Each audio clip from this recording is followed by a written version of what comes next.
आज का ये वीडियो काफी ज्यादा खास होने वाला है क्योंकि आज हम आपको दो ऐसी घटनाओं के बारे में बताने वाले हैं जिन्हें सुनकर और देखकर आपको भी विश्वास हो जाएगा कि इस दुनिया में कुछ तो ऐसा है जिसके बारे में अभी हम इंसानों को पता नहीं चल पाया है, या फिर कुछ ऐसा है जिसे हम इंसानों से छुपाया जा रहा है।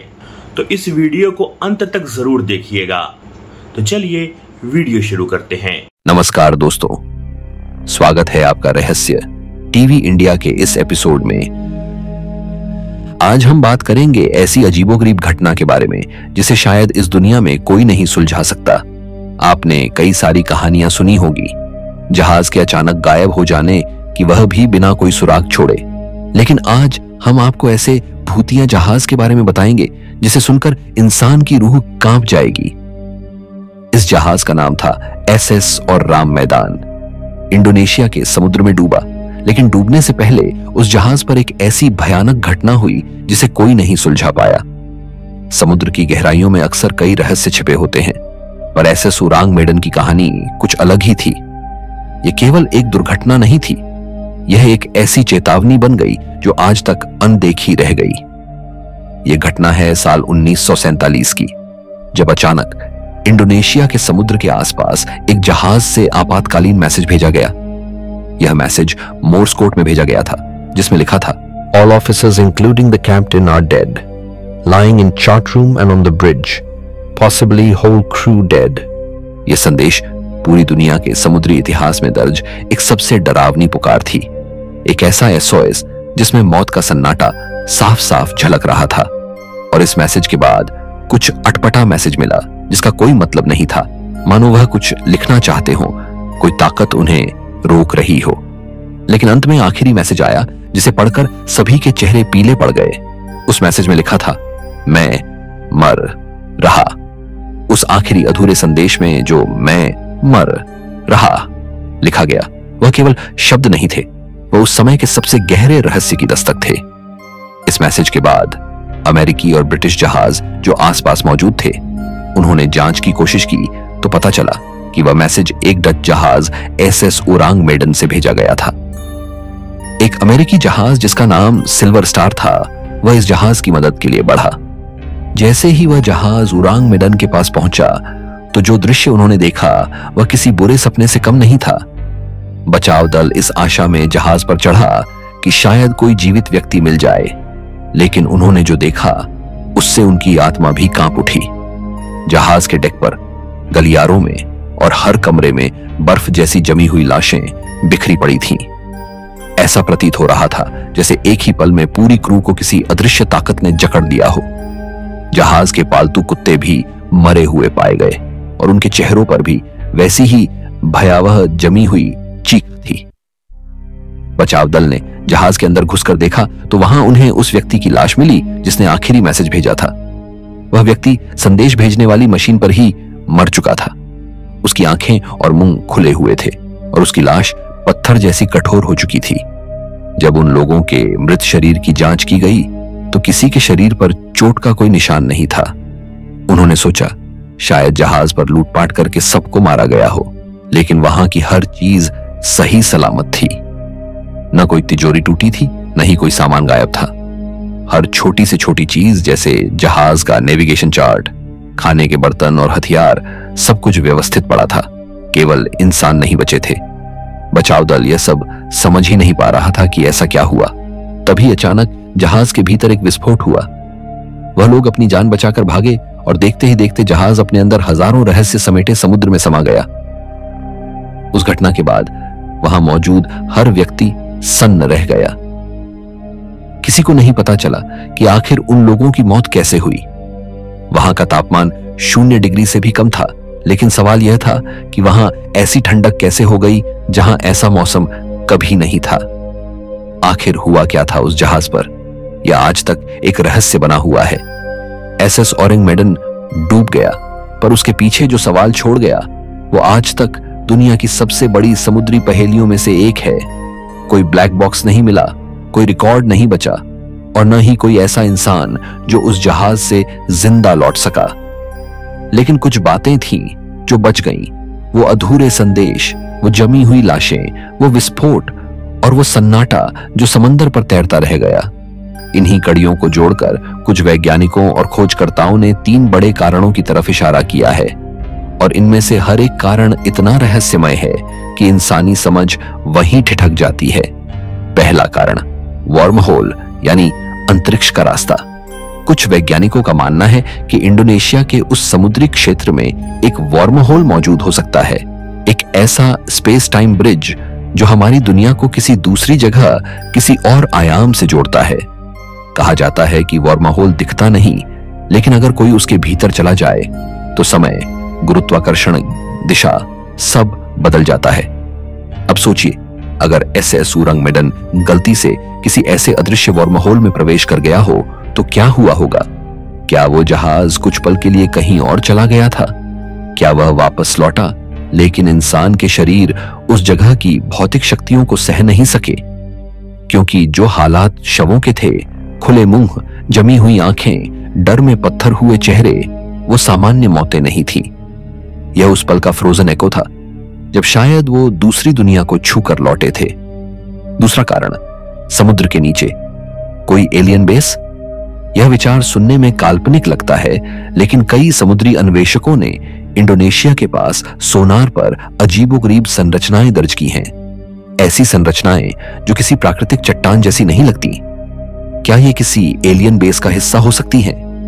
क्या एसएस उरंगमेडन किसी ऐसी जगह से गुजर गया था जिसे छुपाकर रखा गया था?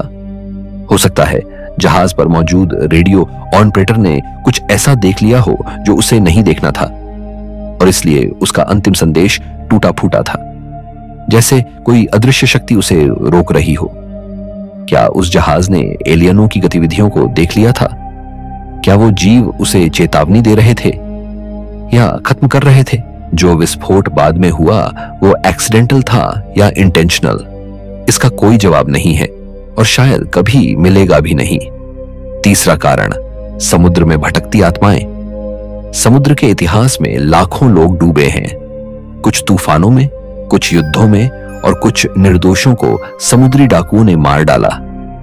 कई आध्यात्मिक शोधकर्ता मानते हैं कि पानी आत्माओं को कैद नहीं कर सकता, और समुद्र की गहराई इन आत्माओं का घर बन चुकी है। क्या एसएस उरंगमेडन एक ऐसे स्पिरिचुअल जोन से होकर निकला था जहां आत्माएं सक्रिय थीं? क्या उस जहाज पर सवार लोगों को ऐसी चीजें दिखी जो केवल मृत देख सकते हैं? क्या वह भयावह चेहरों से टकराए जो सदियों से बदला लेना चाहते थे? उनकी मौत का तरीका किसी शारीरिक हमला नहीं, बल्कि मेंटल कोलैप्स जैसा था। ऐसा लगता है जैसे डर ने ही उन्हें मार डाला हो। वो कोई बीमारी नहीं थी, न जहरीली गैस, शायद वो डर की परछाई थी। तो सवाल अब भी वही है, एसएस उरंगमेडन पर क्या हुआ? विज्ञान थक चुका है, धर्म चुप है, और इतिहास डर से भाग चुका है। शायद ये घटना सिर्फ एक दुर्घटना नहीं थी, शायद ये वो दस्तक थी जो ये कहने आई थी कि कुछ ताकतें इस धरती पर ऐसी हैं जिन्हें समझने के लिए इंसान को और एक जन्म लेना पड़ेगा। आपके इस घटना के बारे में क्या विचार हैं? कृपया कमेंट सेक्शन में जरूर लिखें, और ज्यादा जानकारी के लिए इंटरनेट पर एसएस उरंगमेडन लिखकर सर्च करें। अब हम बात करने जा रहे हैं उस किताब की जिसे पढ़ना तो दूर, देखना भी इंसान की सोच को झकझोर देता है। एक ऐसा ग्रंथ जो न किसी भाषा में लिखा गया है, न किसी इंसान की समझ में अब तक आ पाया है। सोचिए, अगर आपके सामने कोई ऐसी किताब रख दी जाए जिसकी भाषा आपने कभी देखी ही नहीं, जिसके चित्र किसी स्वप्न लोक के प्रतीक लगे, जिसके पन्ने इतिहास के नहीं किसी दूसरी दुनिया के लगे, और फिर आपसे कहा जाए कि इसे पढ़ो और समझो, क्या आप समझ पाएंगे? क्योंकि दुनिया के सबसे बड़े वैज्ञानिक, भाषा विज्ञानी, कोड ब्रेकर्स, यहां तक कि एआई भी इस किताब के आगे नतमस्तक हो गए हैं। इस किताब का नाम है वॉयनिच मैन्युस्क्रिप्ट, और ये किताब बस एक किताब नहीं है, ये एक ऐसी खिड़की है जो शायद इस धरती पर नहीं, किसी वर्म होल से निकलकर दूसरी दुनिया से हमारे बीच आ गिरी। ये किताब मिली कैसे? वर्ष था 1912। इटली का एक पुराना मठ, जहां धूल से अटी पुरानी किताबें, बस इतिहास की फुसफुसाहटें दोहराती थीं। वहीं एक किताबों का व्यापारी विल्फ्रेड वॉयनिच अचानक एक अजीब सी हस्तलिखित किताब के संपर्क में आया। किताब मोटी थी, सैकड़ों पन्नों की, सुंदर वेलम पर लिखी हुई, लेकिन भाषा ऐसी जो उसने कभी देखी नहीं थी। उसने यूरोप के सबसे बड़े विद्वानों को बुलाया, पर कोई इसका एक शब्द भी नहीं पढ़ सका। विल्फ्रेड वॉयनिच को अंदाजा नहीं था कि उसने केवल एक किताब नहीं बल्कि दूसरी दुनिया का दरवाजा खोल दिया है। इस किताब में क्या है? इस पुस्तक में कुल लगभग 240 प्लस पन्ने हैं। कुछ पन्ने तो बीच से फटे हुए हैं, शायद गायब भी कर दिए गए। हर पन्ने में आपको मिलेंगे अजीब अनदेखे पौधों के चित्र जो इस धरती पर नहीं पाए जाते, नग्न औरतें जो किसी रहस्यमयी रसायन में नहाती सी लगती हैं, गोल गोल ज्योतिषीय चक्र जिनके केंद्र में तारे, ग्रह और कुछ ऐसा है जो ब्रह्मांडीय लगता है। और सबसे बड़ी बात, एक ऐसी भाषा जो न हिंदी है, न संस्कृत, न लैटिन, न अरबी, न चीनी, बल्कि वॉयनिचेस कहलाई जाने वाली एक अनजानी लिपि है। इस किताब को देखकर लगता है जैसे इसे किसी मानसिक ट्रांस या गहरी ध्यान अवस्था में लिखा गया हो। शब्द ऐसे हैं जिनमें न कोई व्याकरण की संरचना है, न कोई पुनरावृत्ति, फिर भी यह बेतरतीब नहीं लगती। एआई द्वारा आज तक जितने लिंग्विस्टिक पैटर्न निकाले गए हैं वो सभी इस किताब के आगे हार मान चुके हैं। विज्ञान का संघर्ष जब यह किताब पहली बार चर्चित हुई तब इसे कई लोग जाली दस्तावेज मान बैठे, पर जब 2009 में कार्बन डेटिंग द्वारा इसका कागज परीक्षण हुआ तो यह सिद्ध हुआ कि इसकी सामग्री 1404 से 1438 के बीच की है। यानी यह किताब सच्ची है और सच में 15वीं सदी की है। तो सवाल उठा, इसे लिखा किसने? कुछ इतिहासकारों ने कहा यह किसी राजा की निजी मेडिकल बुक रही होगी। कुछ बोले यह एल्केमी की बुक है। कुछ ने दावा किया यह भाषा से परे विचारों की भाषा है। लेकिन किसी ने यह नहीं पूछा क्या यह किताब धरती की ही है? क्या यह किताब वर्महोल से आई? अब आते हैं सबसे बड़े और सबसे अनकहे सवाल पर, क्या वॉयनिच मैन्युस्क्रिप्ट इस धरती की नहीं है? क्या यह किसी वर्महोल के जरिए हमारे ब्रह्मांड में घुस आई? वर्महोल यानी वो काल्पनिक सुरंग जो दो अलग अलग समयों, ब्रह्मांडों या आयामों को जोड़ सकती है।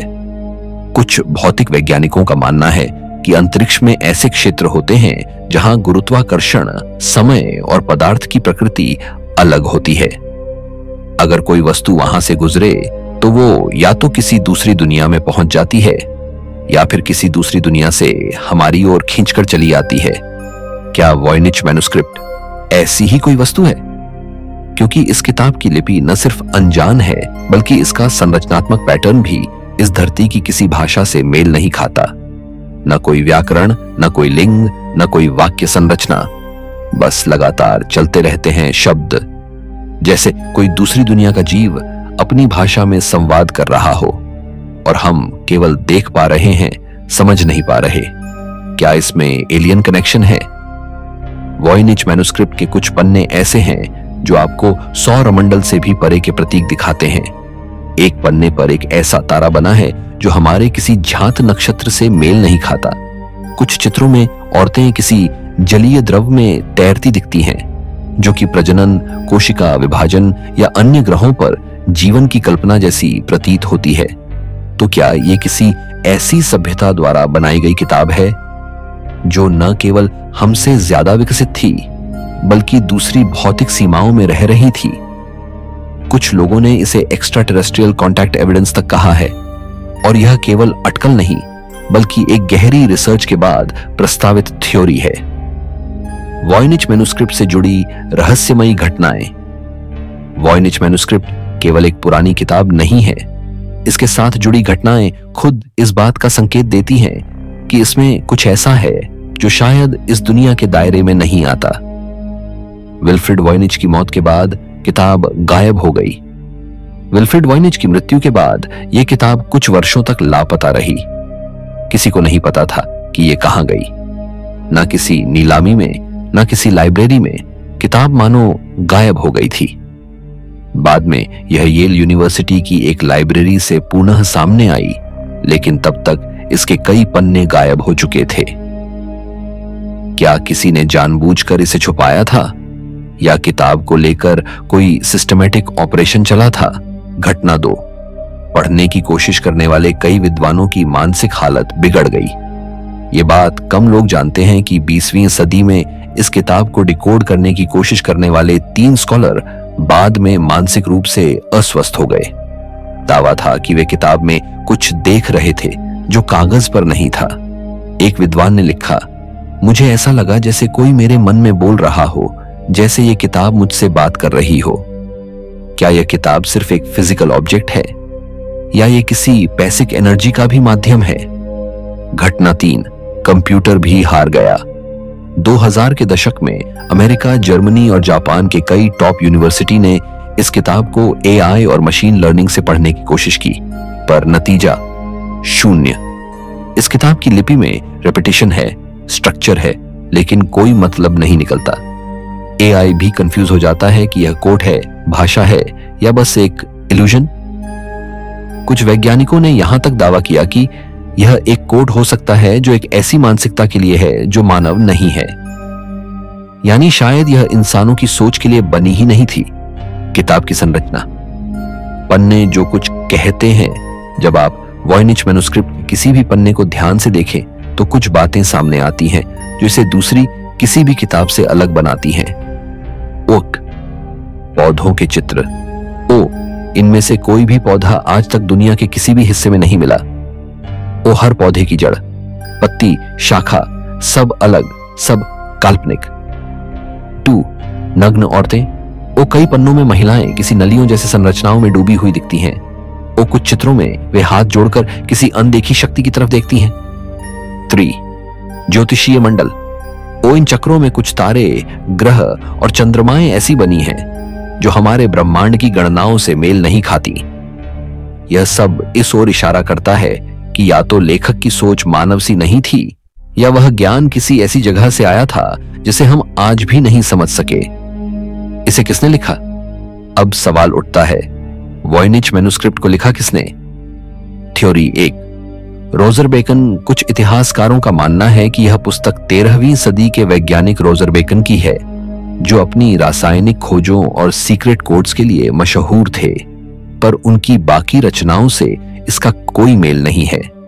थ्योरी 2, किसी मानसिक ट्रांस में लिखी गई किताब। कुछ शोधकर्ताओं ने दावा किया कि यह किताब किसी ऐसे व्यक्ति ने लिखी जो गहरे ध्यान या ट्रांस की स्थिति में था। वह खुद नहीं जानता था कि वो क्या लिख रहा है, लेकिन लिखता गया। क्या यह किसी दूसरी सत्ता द्वारा चैनल किया गया ज्ञान था? क्या वो हाथ सिर्फ माध्यम था और असली लेखक कोई और शक्ति? थ्योरी 3, एलियन या दूसरी सभ्यता। इस थ्योरी को नकारा नहीं जा सकता कि यह किताब किसी अन्य ग्रह या आयाम से आई हो, क्योंकि इसकी भाषा न मानव लगती है, न इसकी सोच। अगर यह सच है तो वॉयनिच मैन्युस्क्रिप्ट धरती पर पाई गई पहली नॉन ह्यूमन लैंग्वेज की किताब हो सकती है। क्या इसमें भविष्यवाणी छुपी है? अब बात करते हैं सबसे खतरनाक और कम चर्चित थ्योरी की। क्या वॉयनिच मैन्युस्क्रिप्ट में कोई ऐसी बात छुपी है जो इंसान के भविष्य से जुड़ी है? कई शोधकर्ताओं ने यह देखा है कि किताब के आखिरी हिस्से में कुछ पैटर्न्स ऐसे हैं जो ग्रहीय बदलाव, मानव शरीर में परिवर्तन, पानी से जुड़ी चिकित्सा और कुछ सावधानी चिन्ह, इन सब की तरफ इशारा करते हैं।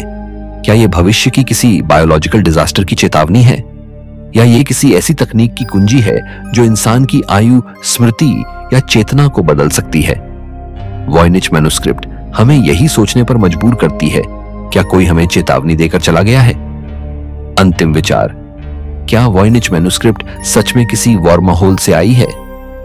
इतनी गहराई से सोचने के बाद एक सवाल बार बार उठता है, क्या यह किताब गलती से हमारी दुनिया में आ गई?